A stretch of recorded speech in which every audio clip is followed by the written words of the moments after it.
Hello, everyone, and welcome to Primary Source. My name is Nicole Mahoney. I am the Manager of Academic Affairs and Scholarly Initiatives here at the New York Historical Society, and I'm thrilled to welcome you this evening. Primary Source is a series of free and public programs exploring how the Patricia D. Klingenstein Library supports new research and historical inquiry. For over 200 years, the library has documented our shared history through manuscripts, books, maps, newspapers, photographs, architectural drawings, prints, and much, much more. These primary sources, get it, are available to researchers, students, and all of those who are curious about our past and our present. Tonight, I am very pleased to welcome our guest speaker, Jaya Saxena. Jaya is a staff writer at Eater, where she writes about food culture and labor practices. Her work has appeared in many outlets, including the New York Times, BuzzFeed, GQ, Elle, Electric Literature, Catapult, The Daily Dot, The Toast, and more. She serves as the series editor for the Best American Food Writing Anthology, and she is the author of Basic Witches, as well as the Book of Lost Recipes, the Best Signature Dishes from Historic Restaurants Rediscovered, which she researched here in this very room at New York Historical. We have a number of the items that Jaya consulted for the book on display tonight, over here to my left, and we invite you to get a closer look after the program if you didn't have a chance beforehand. Jaya is joined by my colleague, Meredith Mann, who is New York Historical's curator of manuscripts and archival collections here in the library. Please join me in welcoming both of them tonight.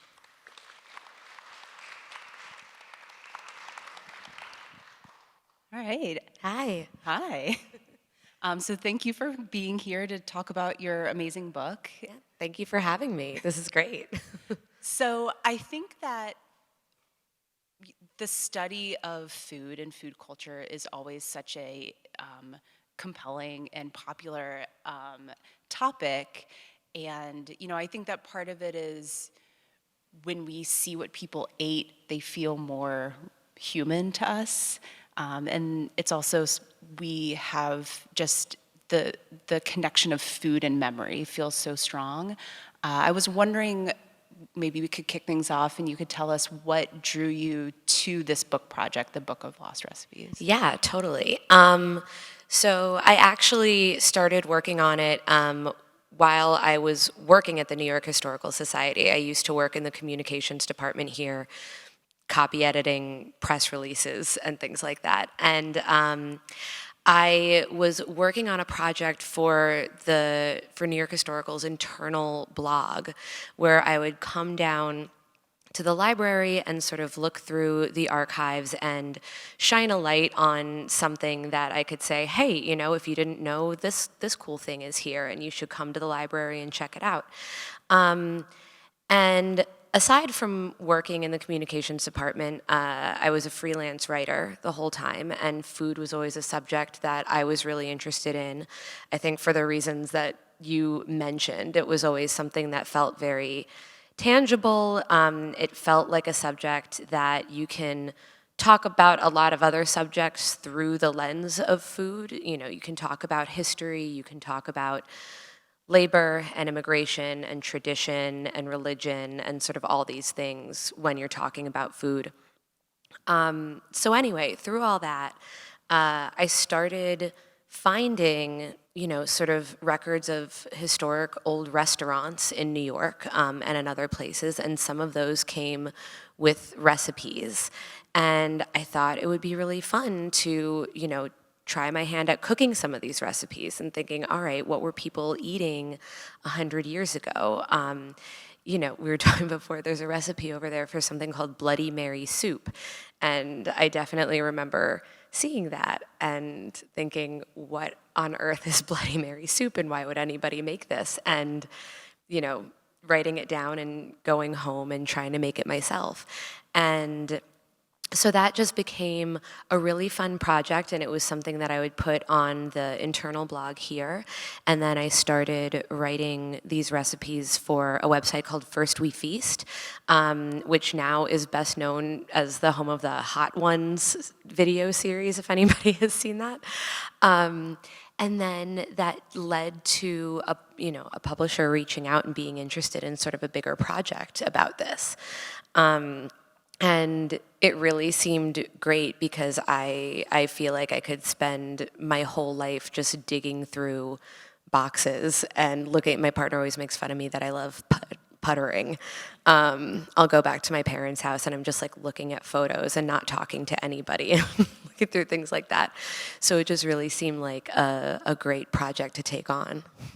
I feel like I hear that a lot from researchers, that the research part is their favorite, the kind of discovery when they're opening boxes, and then sometimes when it gets to the writing the manuscript part, it can be a little more challenging. The idea that anyone was going to read it sort of dawned on me way too late in the game. I was just like, oh, this is a fun little project, and I have my little pages that I'm filling out on my computer, and I'm testing these recipes and whatever, and suddenly it's a published book, and then I'm like, oh no, that shouldn't be what happens. Now you're presenting Now I'm on here. So the kind of the format of the book is that you look at a variety of restaurants and you kind of profile them, and then you select a handful of one or two recipes from each place, and the New York Historical Institution that you chose was a place called the New York Exchange for Women's Work. And that's the collection that we have selections from in the case over to our left. So I was wondering, because one of the things that you were doing in your book was choosing places that had kind of a different vibe to them. You make the point that these places existed as places of community, as places that served a particular need and population. So what was it about the New York Exchange for Women's Work that you thought was compelling and made you want to include it? Yeah, absolutely. So I think this felt like a really special restaurant, and it felt like the kind of restaurant that you don't really see before or after, or if you do, it's in a very different under very different circumstances. It felt like a restaurant that was really tied to the circumstances of the time. And basically what happened, it opened shortly after the Civil War. And at that period, you had a lot of mostly upper class women who had not had to work before. And perhaps they lost husbands, brothers, sons, and suddenly they're in a position where they need to make money and they need to support themselves. And so the New York Exchange for Women's Work initially was a store, and it was a place where these women could sort of take this women's work, as we were talking about what's on the fourth floor, a lot of home crafts. They would make a lot of knitting, things like that, and sell their work at the exchange. And this would be a way that they could support themselves. And then shortly after that began, they opened up a restaurant. And this was a place where women, one, could take their skills at cooking and put them to sort of public use, take their home recipes and either sell them or cook them for the general public and support themselves. But I think an interesting secondary aspect, aside from women being able to make a living off of this work, is that this became a real social hub for women, specifically women of this class, at a time where going out to a restaurant, and especially with other women, was just not something that was done by this class of women. To go to a bar or a tavern, that was not something these women would have been doing. So to be able to lead that sort of public life, to exist in that third space outside of the home and socialize in a way that was not explicitly shopping, not explicitly running errands to take care of the home, but perhaps going to meet up with your friends and having some tea, having some snacks, having a full meal, something that is extraordinarily commonplace now. That was sort of the beginning for this class of women to be able to experience something like that. So again, if something like this were to open today, if there was an exchange that said, hey, you know, women who are down on their luck, if you want to come here, if you want to sell your crafts, if you want to work in this kitchen and socialize in this restaurant, a place like that could absolutely still exist. I think you do have a lot of community projects around food where that exists. But the novelty of being able to socialize with other women in sort of a space for you, that's not new anymore. That is not a novel experience anymore. And so I think the fact that that's what this place created in New York was something really special. And it was quite successful too. Yeah, I'm forgetting now how long it lasted, but I believe that the final iteration of it closed not that long ago, within the last 20 years or something. So there was Label, but yeah, but there is some version of the New York Exchange that existed for a really long time. I also liked that after Prohibition ended, they opened up a bar, and I love the name, the Crinoline Bar. I just think that's a perfect title. Absolutely, and yeah, and the same thing where after Prohibition ended, this was still, you know, a time where drinking in public for women, depending on, again, sort of your class and your station, could be really taboo. So the idea that you could go enjoy that in a public space and not just in your home, you know, yeah, that was new. It seemed to be a real source for chit chat when the bar opened. People weren't universally sold on the idea of this bar attachment to the restaurant. Oh yeah, and I mean, there's always stuff like that. When, what was it? When McSorley's finally allowed women in the 70s or something, there was still uproar around that, and like, it all comes around. So let's talk a little bit about the recipes that you selected, and you mentioned taste testing, so I want to talk a bit about your process. How did you test the recipes, and did you encounter, I know a lot of times people are a little intimidated by historical recipes because they, you know, maybe it's almost like a technical challenge on the Great British Bake Off where it just lists the ingredients and then tells you to get to it, or it's telling you to include, you know, beef tallow or something like that you can't buy in a grocery store. So what was that? Did you encounter any kind of wacky recipes that you had to decipher? Oh yeah. Well, it was funny actually. Before I started working on the book, but for the blog, there was a recipe that I found, and it was a home recipe. It was just from somebody's personal collection, and their home collection. And I feel like this is an example of the technical challenge where it was a recipe for ice cream, and it listed, you know, I think it listed arrowroot powder, and it listed milk, and it listed one other ingredient, but I was sort of shocked to find that it didn't list either cream or sugar. But I was like, okay, maybe this is just a totally different food at this time, and the name ice cream came to mean something else. So I tried to make it, and it was a disaster. It was just arrowroot powder and milk. It was cold. It didn't do anything. It didn't turn into... You didn't cook out the powder or anything No, like that? it didn't turn into anything. And I was just like, what is going on? And I wrote to a colleague of mine who was writing this amazing book called 8 Flavors. Her name is Sarah Lohman. That's all about the history of certain flavors in American cuisine. Just like, what did I do wrong? Like, what's going on here? And she was like, oh, for home recipes at that time, if you were following a recipe, you were assumed to be a home cook, a servant, somebody who was very experienced in this, which means that you wouldn't need to be told that cream and sugar go in ice cream. You would assume that. So why bother writing it down, because you just knew that that was supposed to be in there.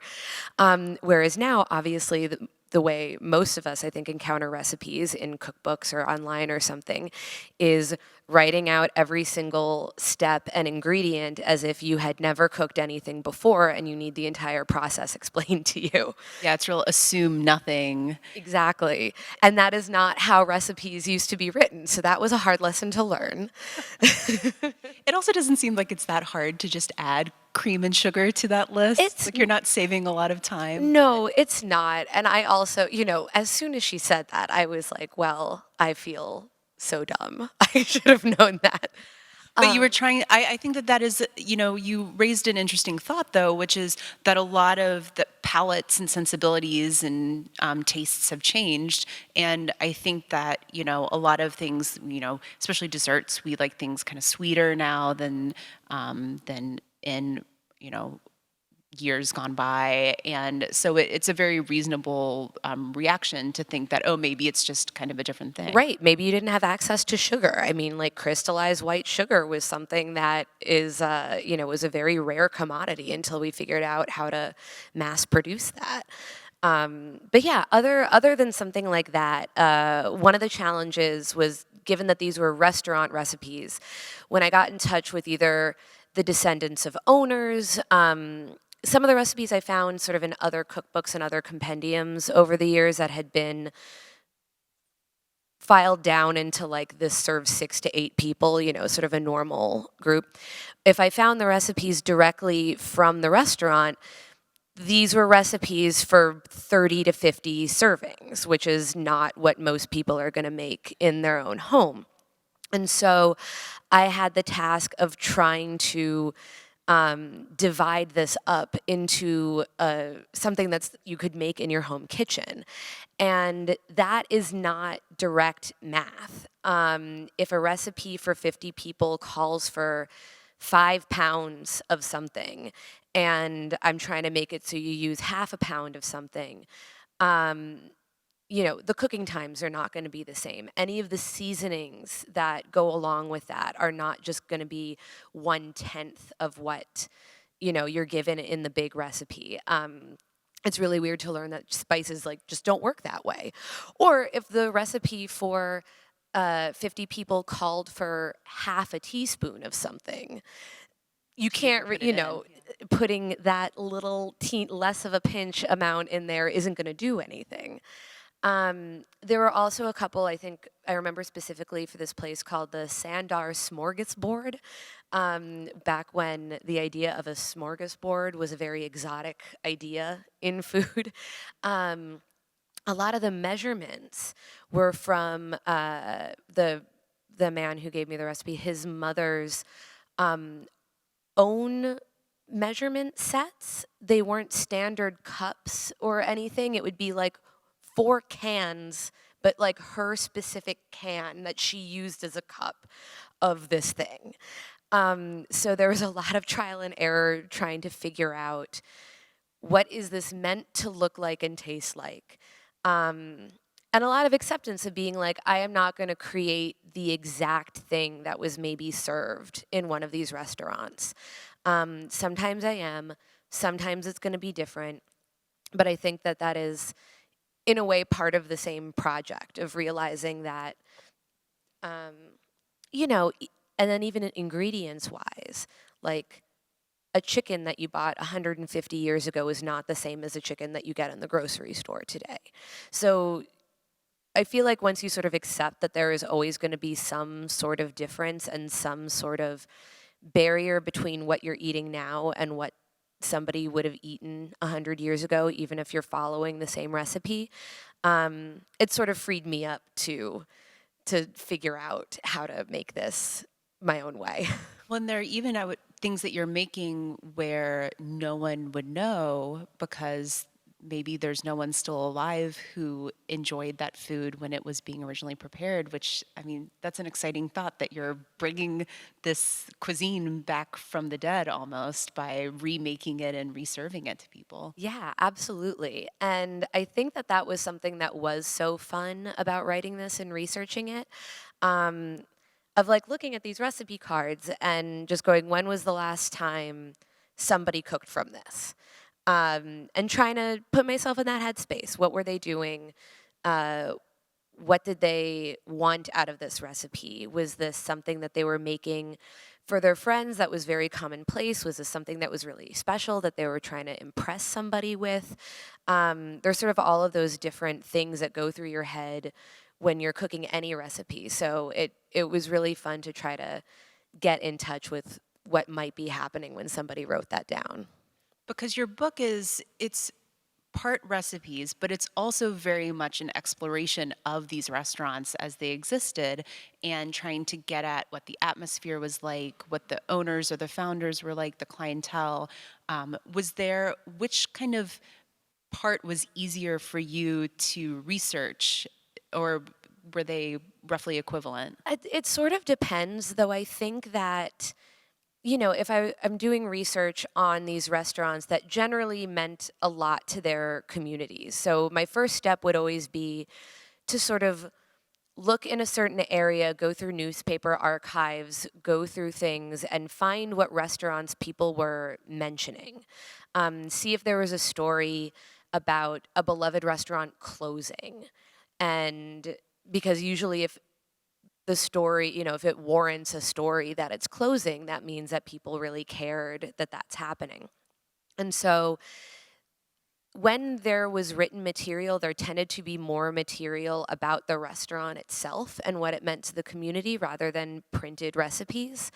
And so often I would find the restaurant first and I would try to see if I could find anybody who had worked there, who was, who had owned it, who was related to an owner. And often I found recipes that way. And so, yeah, I think it was a little easier to find out what these places sort of meant to the community and also to figure out, why they were so special, what was going on in that time period in that area that allowed for a restaurant like this to exist. Because I think a lot of these places were places that just, as we were talking about with the Women's Exchange, would not exist in the same way today. The conditions they were built under just aren't the same. And so a lot of the places we've talked about so far are maybe more distant memories. The Women's Exchange closed relatively recently, but I think its origins were so historical. I know that you mentioned the Automat, that you include the Automat in your book, and I feel like that's a very different scenario because it's a place that so many people still have direct memories of and very fond memories of typically. So did that make it harder to approach? Did it make it harder to pick which dishes you wanted to include in the book? I think the interesting thing about the Automat is that because it was so beloved and so famous and so many people had gone there, that's a chapter in the book that a lot of people have written about before. And a lot of people have published recipes of the Automat before. I believe I went to the New York Public Library to find sort of their archives of the Automat and some of their original recipes. But it was fascinating comparing what was in that file to recipes from the Automat that had been published in the years since, and see how they differed, because they really did. I think you had a lot of people putting their own spin on things or saying, I remembered it this way, so I'm going to cook it this way.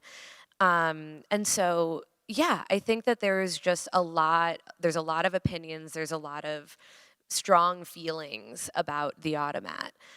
So there was a little bit of pressure, but it also felt like because this was a little bit more well-worn territory than a lot of the other places I was writing about, it made my job easier. It was very easy to find articles about the Automat. The trail wasn't as faint. Do you think that the alternate recipes were misinformation specifically spread by the Automat to keep the proprietary nature of their recipes? That's a good theory. And then you just blew the lid off of it by publishing their Oh mac and my cheese. God. Yeah. And, I think it's one of those things where, the Automat was also around for a really long time. Those recipes must have changed all the time. They had to change their internal recipes. So it's quite possible that everything that's published was accurate, but was just accurate to a different time period and a different, version of the automat.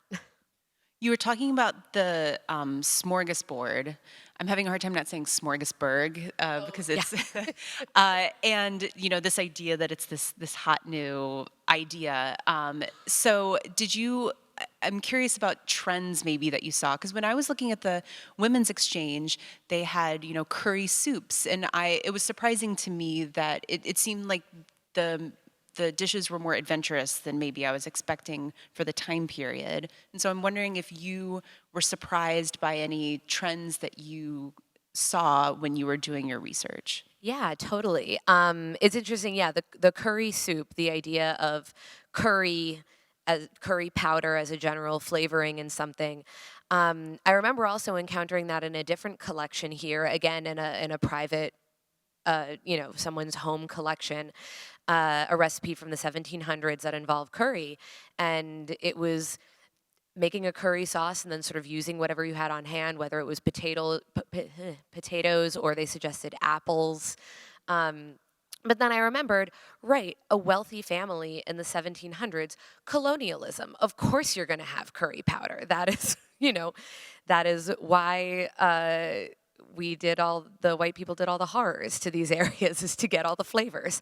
So you did have these wealthier people who had access to a wide variety of spices and culinary influences.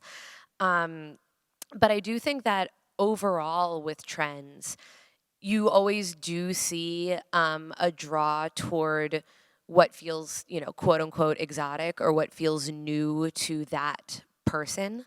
And to that area and that population.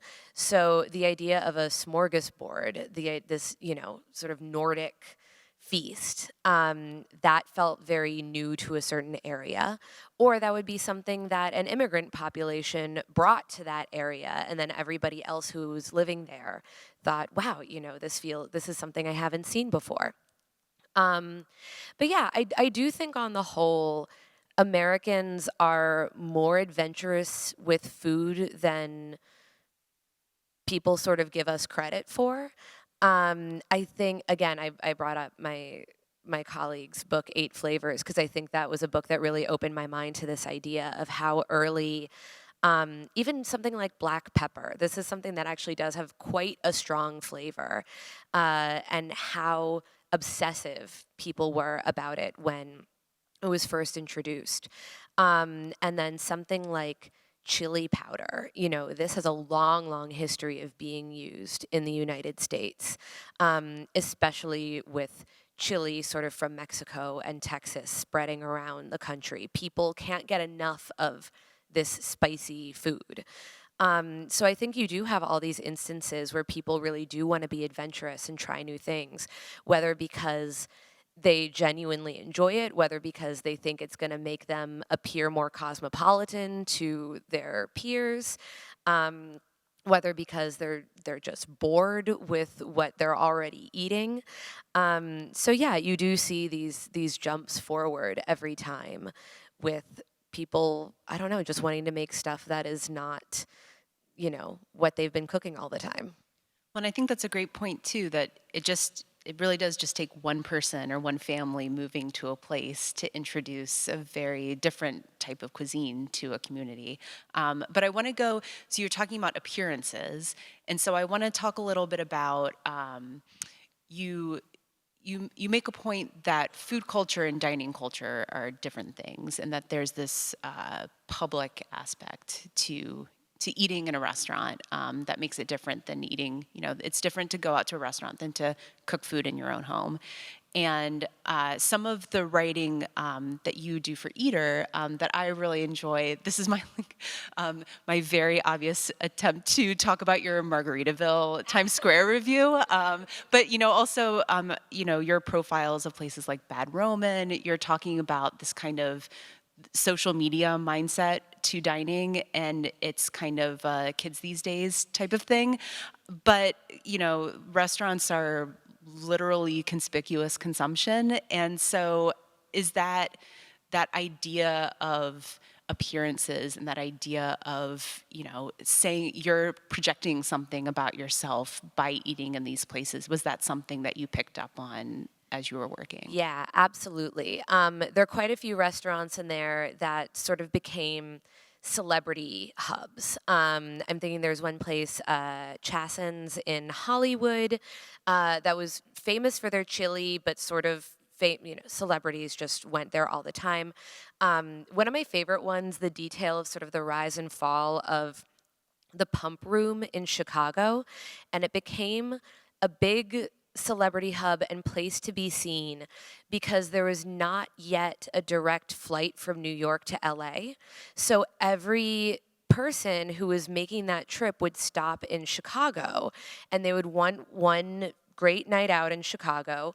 And so this restaurant became the hangout for anybody sort of making that journey. And then once planes started being able to go to LA directly from New York, it sort of fell off because no one was stopping there anymore. No one really needed to go there in the same way.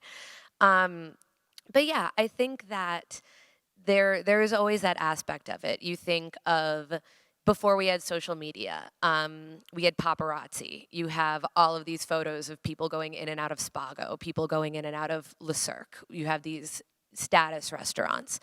And before that, before we had paparazzi or anything, there were always status restaurants. There were always places that the wealthy went, that the well-known went. There were always chefs that had a reputation, that people were clamoring to eat them, not eat them, eat their food. um, I'm thinking because that was the whole deal with Typhoid Mary, right? She was a chef, and she was famous for this dessert that was like raw fruit and cream, and that was obviously making everyone sick because it was a bunch of ingredients that weren't cooked, and they kept on being like, Mary, you cannot keep cooking. And she's like, no, I'm gonna. She's running around and just cooking for all of these wealthy people. But yeah, so I think you always do have this element of status, whether it's being seen there, whether it's telling your friends and your peers that you've been to a place. Social media is certainly the most recent iteration of it, and it feels, I think it's certainly more omnipresent in this way. I also think it gives people an element of control of when and how they are seen. Someone doesn't have to, if they walk by and see you somewhere, that's one thing. But if you can post on your feed and say, hey, I went here, here's a selfie, here's me eating this really famous dish, that's sort of you putting it into the world in a different way. But yeah, this has really always existed, I think, since restaurants became a thing, which I don't have a good date for that, but they're old. Since the dawn of restaurants? Since the dawn of restaurants. And you're kind of, in your book, you're kind of taking it full circle too, because you're taking something that's a public thing and reintroducing it to home kitchens, but also perhaps creating a new community because they're all the readers of your book. So there's a nice kind of, it's a nice feeling to it. Yeah, and I think, it's interesting, right? You brought up the difference between dining culture and food culture. There's a very big difference between home cooking and restaurant cooking, as I was talking about a bit, between just the scale of some of these recipes and what is meant to be cooked in a restaurant and what is meant to be cooked at home. So I think that was also another part of like figuring out the recipe aspect of it, is knowing that something will be changed by eating this at home, because you're not going to be in the same atmosphere that this dish was originally served in. And you can imagine it and you can read about it. And I think that that's really great. But yeah, I think anybody who's done any research work, history work, you do always come upon those walls. You realize that you're never actually going to get yourself into the exact spot that somebody was in, and you have to do a lot of approximation. Yeah, it's a daunting prospect for sure, but it is something that And I think that people are more creative about the ways that they approach these sort of absences in the historical record. And I think that the profiles that you give of these restaurants you're kind of conjuring a mindset to be preparing these things in, even if it's still within the comfort of your home. And another thing that you talk about in your book is kind of the place that is most special, that everyone has a restaurant that is their go-to special place that means something to them. And I wonder if you could share about the restaurant that you chose for the book. Well, it is heartbreaking because I wrote in the introduction that, I wouldn't know what to do with myself when this place closed, and it indeed closed recently. We're not going to end on this. We're not going to It's end up, be a no. It downer. was a restaurant called Lanza's, and it was in the East Village. It was on First Avenue between 10th and 11th, which is around the corner from where I grew up. And it was just this old sort of white tablecloth Italian restaurant that served like the red sauce hits. In many ways, it was one of those places that you could find all over the city, all over the tri-state area. Um, but that was mine. That was the one that I loved, that I grew up going to. Uh, that was sort of my favorite place. And it had these like frescoes on the walls of like Mount Vesuvius. It was like the tackiest design, and it was incredible. Multiple times I went there, they were playing the Godfather theme, like that sort of place, and it was great. Um, and I think, I talked a little bit before about the idea of third spaces, and there's been a ton of research about the concept of the third space, the need for third spaces. It's a space that's not your home, it's not your work, it is a third one that you go to, and you spend your leisure time, you hang out, you socialize, you experience something that is not sort of these two other realms that you spend most of your time in. And it's just so important. It feels sort of weird to say that that's important because I think everybody intrinsically understands that. And I think certainly with COVID, everyone understands what it means to have that taken away from them. But yeah, I just think having those places that almost feel like second homes, that feel familiar, that you go and, maybe the wait staff there at this point, or maybe you've been eating this one dish for 15 years and it's your favorite dish, and it just brings you deep, deep comfort every time you eat it. And it has the added benefit that you did not have to cook it yourself. You didn't have to do any direct work to get it. I guess you had to do work to get the money to pay for it, but it is, a little bit removed. And so I think that's just an experience that everyone can really relate to. And I think most people in this room would probably have that space off the top of their head that they can think of. Even if you haven't been there in a really long time, a restaurant, a bar that you walk into and you feel like you're home and you feel comforted and you're just really thrilled to be there. And so, yeah, I think that a lot of these places, it was great to sort of think of them through that lens.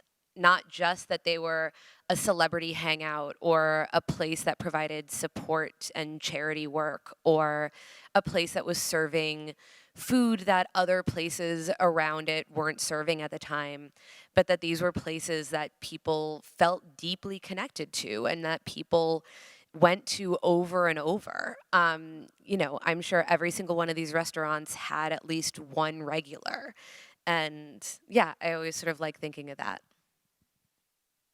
With places like Lanza's and so many restaurants that we're drawn to, they exist only in memory now. Especially, you already brought up COVID, so I don't have to be the person that brings up COVID at all programs. But especially with the roller coaster of the food industry during COVID, we're missing a lot of places that we used to have, and places like libraries, historical societies, museums are trying to capture that and preserve that record as much as they can. So how do you think, throughout the course of your research, was there something that you felt was missing? Is there sort of an area of this world that could be better preserved?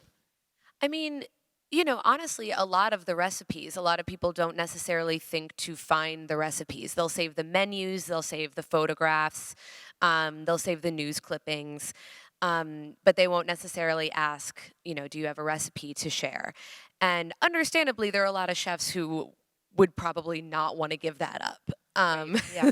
There are reasons why I think those are harder to come by. But I think that is so special to maybe give someone 50 years down the line the opportunity to try their hand at making something that a place that closed in 2020 had been making.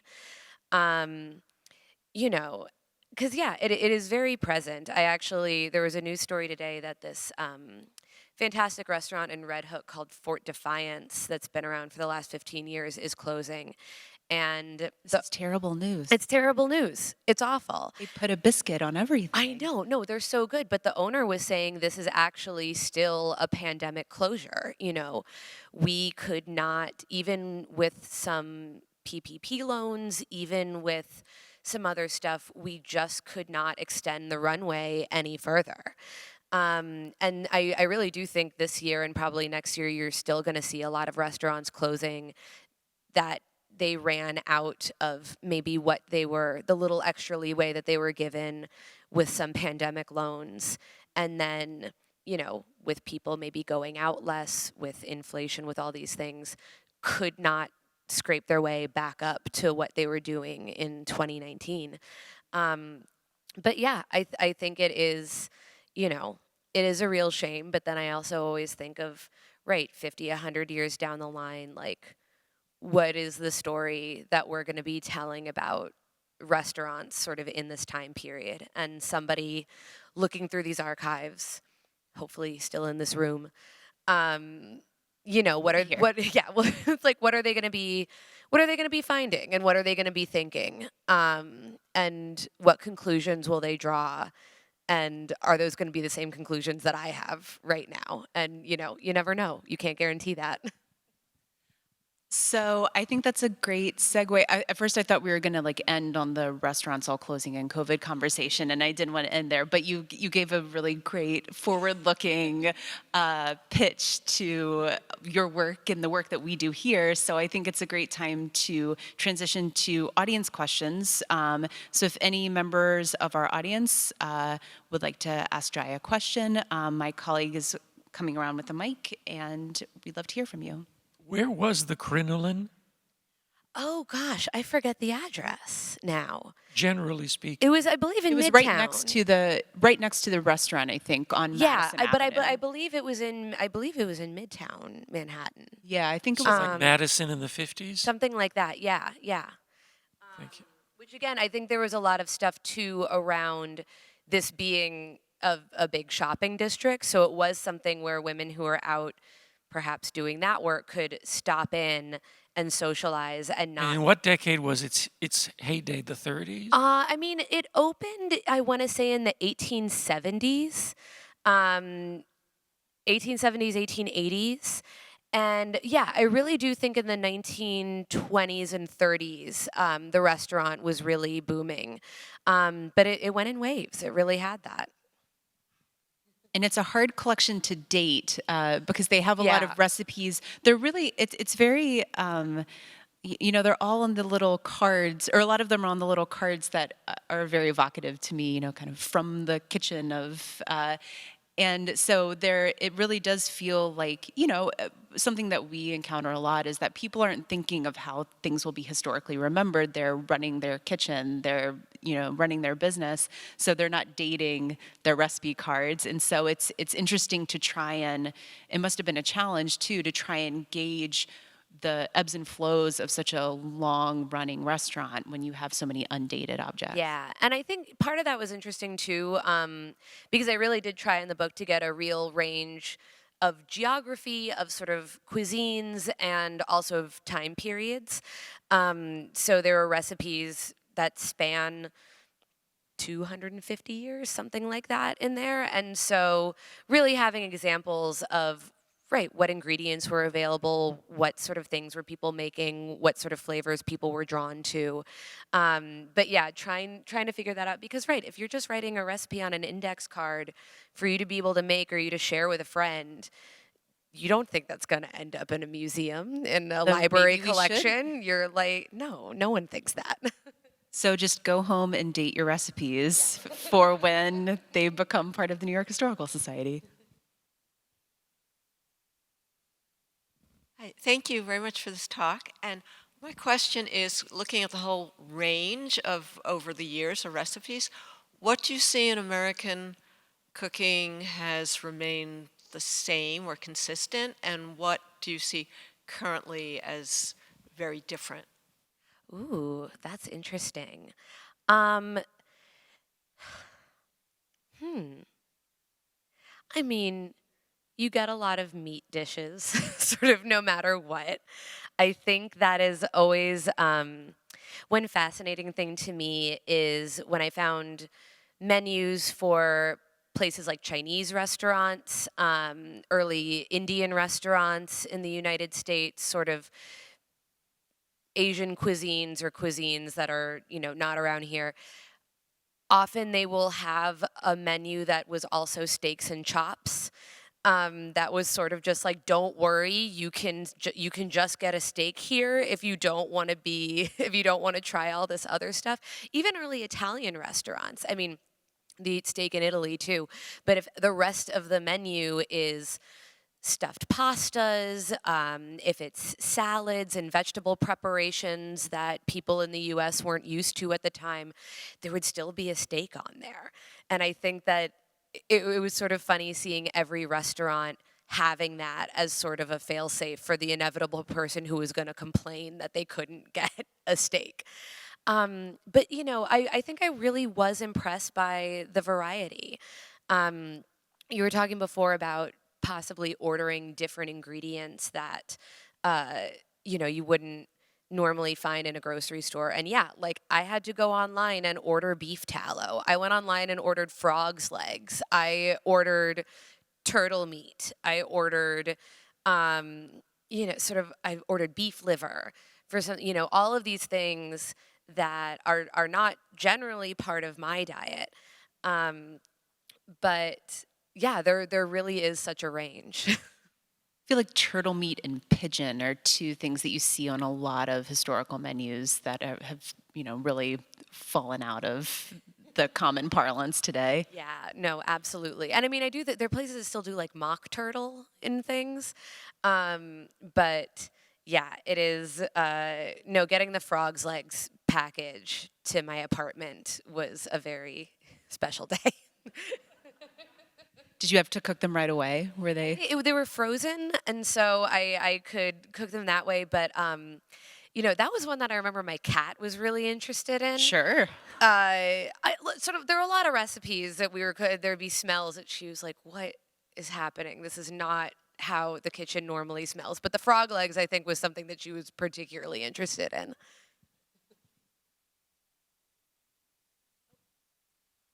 I know you mentioned these restaurant obituaries as a way of finding these institutions. Were there any other ways that you found institutions? Some of them were sort of through friends and family, and just things that I had heard of. Actually, one of them is this restaurant that used to be on Second Avenue called Moskowitz and Lupowitz, and I originally found out about it by doing Ancestry.com research for my spouse's family. And we found out that their great grandfather was a waiter there. And I started researching the restaurant and then found out that it was actually this extraordinarily popular restaurant for stars of the Yiddish theater and vaudeville and everything there at the time. And so it became more of a personal mission to track down somebody related to this restaurant and finding a recipe because there was that family connection there. Um, I think there are places that I had heard my grandparents and my grandparents' friends talk about. There are places that I had heard just sort of pop culture references to that I was curious about. Um, some of them came through looking at other museums and historical societies. I think I couldn't get it in the book. I couldn't actually find a recipe for it, but it was a big heartbreak because I was really trying to find something for this place called the Meiliwa Noodle Parlor in Butte, Montana. That was one of the first Chinese restaurants in the U.S. And I believe Butte, Montana is still the home to the country's oldest Chinese restaurant. Um, which was just amazing. And learning the history of that and how that would happen is so fascinating. But yeah, I think that was just from reading an article about the Chinese population in Montana. And it was more like, I wonder if there was a restaurant there, because usually when you find an immigrant community, somebody has opened up a restaurant. So yeah, it really came from a lot of different angles. Was that a railroad? It was a railroad thing. It was a lot of workers brought over to work on the railroad. And I think a lot of Chinese food in America at that time is fascinating because it was a lot of men. It was a lot of people who had not perhaps been raised to cook the way that women were. So you had these men trying to approximate the food that they remembered without knowing how to cook it traditionally, and also trying to approximate it with ingredients that you were finding in the US and not the ingredients that you could find in China. And so it's sort of this twice removed cuisine. And so I think a lot of American Chinese cuisine, the stuff that we're familiar, with takeout food, it really is its own cuisine that was invented under these circumstances, which is, I love that. Well, it's almost like the inverse of the women's exchange, because you went from being proficient cooks who then needed to monetize that skill to needing food and having to engineer it into existence in a new place. Yeah, it was hard.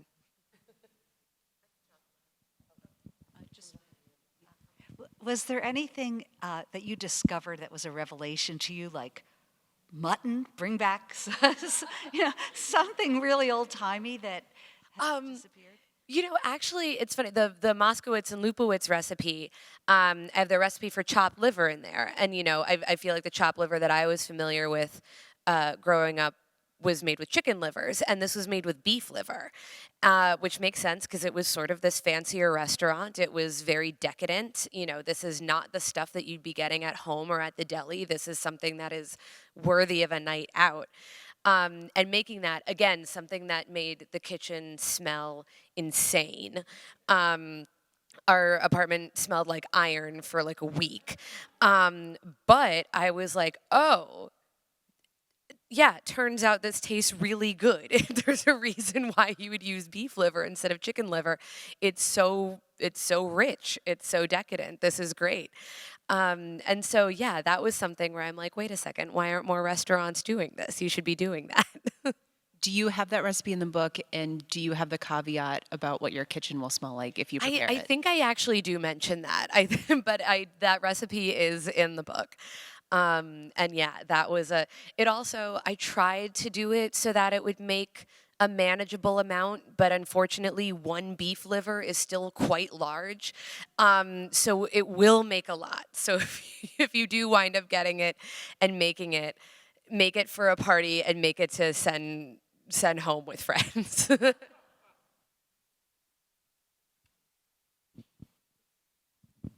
The recipes that you couldn't make, like red-headed duck or waterfowl, you can't get the ingredients.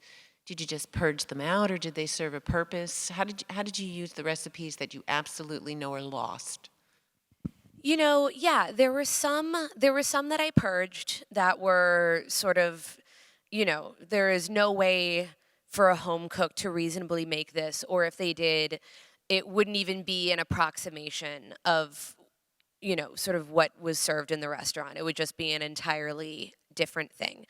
I think that there are a lot of like there's things that I say like, all right, if you're gonna make frog's legs, like you're probably gonna have to go online and find a specialty farm grocer that is going to ship you frozen frog's legs. Perhaps you live in an area where that is more common. There are still areas in the US where you can maybe find that in the grocery store or know somebody, or you can catch them yourself, but that's not where I live. Artisanal frogs. Artisanal frog's legs. And yeah, and so it's like there are places you can get it. I think I try to make mention of like, yeah, some of these, unless you're living a very specific lifestyle, are going to be specialty ingredients, are going to be harder to find. So maybe this is more just interesting for you to read as a recipe than to actually attempt yourself. I have no, I'm not under the impression that somebody is going to be sitting with this cookbook and cooking every single thing in it. I know that it is as much sort of a historic text as it is an actual instruction manual and cookbook. So yeah, I think that it was a range. There were some things too where, okay, if it's a roast chicken recipe, I know that the Purdue chicken that you get at the grocery store is not the same as maybe a farm chicken that you would get. It's not the same breed. It has antibiotics and all of this stuff in it. But that's much more easily up to the person whether they want to go through the effort of perhaps finding a heritage breed chicken and spending that money and spending that time, or cooking it at the grocery store, whether that matters to have that difference. So yeah, I think that a lot of it is sort of up to the home cook of what they decide they want to do with it. And half of it I was, there's some recipes in there that I'm like, this probably isn't to modern tastes at all. But I think it's interesting to have in here. And yes, technically you can cook it at home if you felt like it. So yeah. Well, I think you're also selling yourself short. And I think that I'm picturing like a Julie and Jaya blog series. So if anyone does decide to cook their way through the entire cookbook, then, tag us and we can follow along with your. Yeah. No, I mean, it's fun. There was a while too where it's like, oh, sorry, thinking of the weird ingredients. There was something from an old like soda shop counter, and I had to order phosphate to my house to make like an orange phosphate, and that was in the fridge for a while, and it was cool to make it. And then I'm like, I don't really know what else to do with phosphate. Yeah, what do you do with your leftover phosphate?